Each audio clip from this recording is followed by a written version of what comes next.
অর্থবছরে দেশ বিদেশে ৮৩০টি বাণিজ্যিক জাহাজ ভিড়েছে মংলা বন্দরে।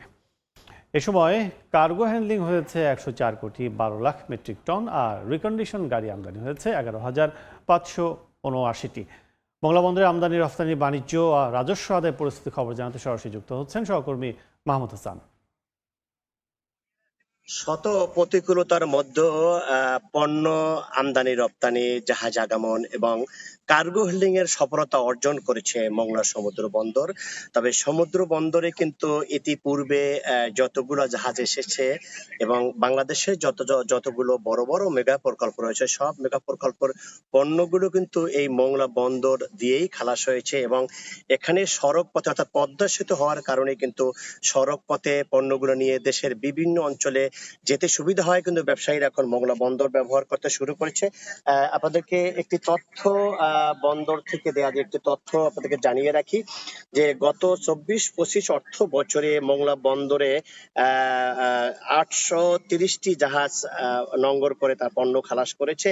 এছাড়াও ১০৪,২২,০০,০০০ মেট্রিক টন কার্গো হোল্ডিং হয়েছে। তবে সেটি গত বছরের চেয়ে কিন্তু ১৭% বৃদ্ধি পেয়েছে। এছাড়া ২১,৪৫৬ টিউস কন্টেইনার মংলা বন্দর দিয়ে খালাস হয়েছে।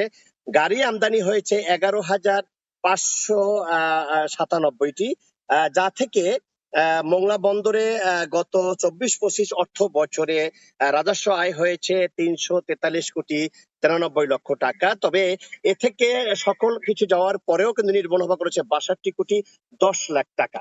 বন্দর কর্তৃপক্ষ আরো যে বিষয়টি জানিয়েছে যে মংলা বন্দরে ৪টি উন্নয়ন প্রকল্প চলমান রয়েছে। সেই প্রকল্পের মধ্যে কিন্তু যে বিভিন্ন বড় বড় মেগা প্রকল্প রয়েছে, এছাড়া যে চীন সরকারের সহায়তা ৫৩৮ কোটি টাকার যে একটি বড় মেগা প্রকল্প বন্দর কর্তৃপক্ষ গ্রহণ করেছে, সেইগুলো যদি শেষ করা হয় তাহলে মংলা বন্দরে প্রায় ১,০০০-এর বেশি জাহাজ এখানে পণ্য খালাস করার ব্যবস্থা করবে।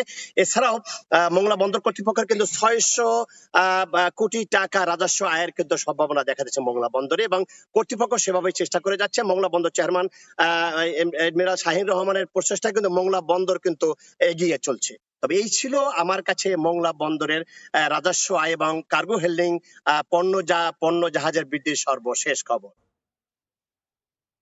এখন সরাসরি ছিলাম মংলা বন্দরে।